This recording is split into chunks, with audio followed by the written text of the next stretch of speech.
we've thought ahead for a lot of years and taken the risk to position ourselves in a certain way against occasions just exactly like this. And while our sales revenue are under stress, I think is a fair way to put it, nonetheless, our positioning has been right. It's been correct.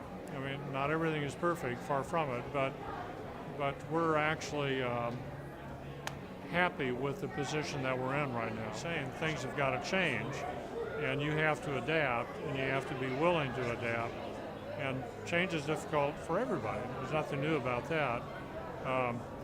But to approach it with optimism and determination is essentially what he was talking about, to embrace change. I think. Well, I think the unique thing about the frozen dessert industry is that it tends to flourish in times where there is some financial stress. So rather than taking the family to Disneyland or on that trip that most families go on, they'll go to the local ice cream store. So, we try to find those stores that are actually working on their business rather than in their business. And I think that's pretty important for a lot of entrepreneurs and a lot of, at least ice cream store owners, is that they let staff go and they do a lot of working in their business, whereas now's the time to actually get out and work on your business. Community involvement, marketing, getting spoons in people's mouths, as we say. So I guess we have a good balance of customers. That's one thing that we've been fortunate in the recession right now. What we've done as a company is tried to get even closer to our customers. This is not the time to sit back and stay in, and we've not gone on an austerity program. We actually are in front of our customers more than we've ever been.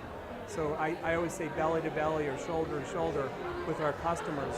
And we think that if we can help them during this really difficult time period, that when we come out of the recession, we'll be in a much better place with them because we help them get through it, this difficult period of time. In every negative, there's a positive. And right now, it's people are looking for help, and we can help them take cost out of their business. But I know we're really looking hard at cutting down all of our SKUs and really focusing on the ones that are the big heroes, the big sellers, and get the right products available for the customers. And then obviously the value collection that we've launched is really targeted toward that clientele that needs a good value for a small amount of money. What is causing business pain? Well, certainly in alphabetical order? No.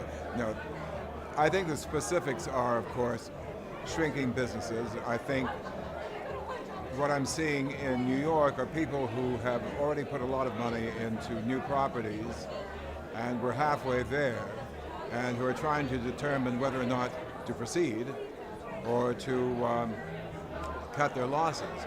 But fortunately, most of them are proceeding. What doesn't seem to be working ever, and it never has, because I'm old enough to have seen this cycle before, an earlier recession, is mediocrity. That is, that's the poison pellet.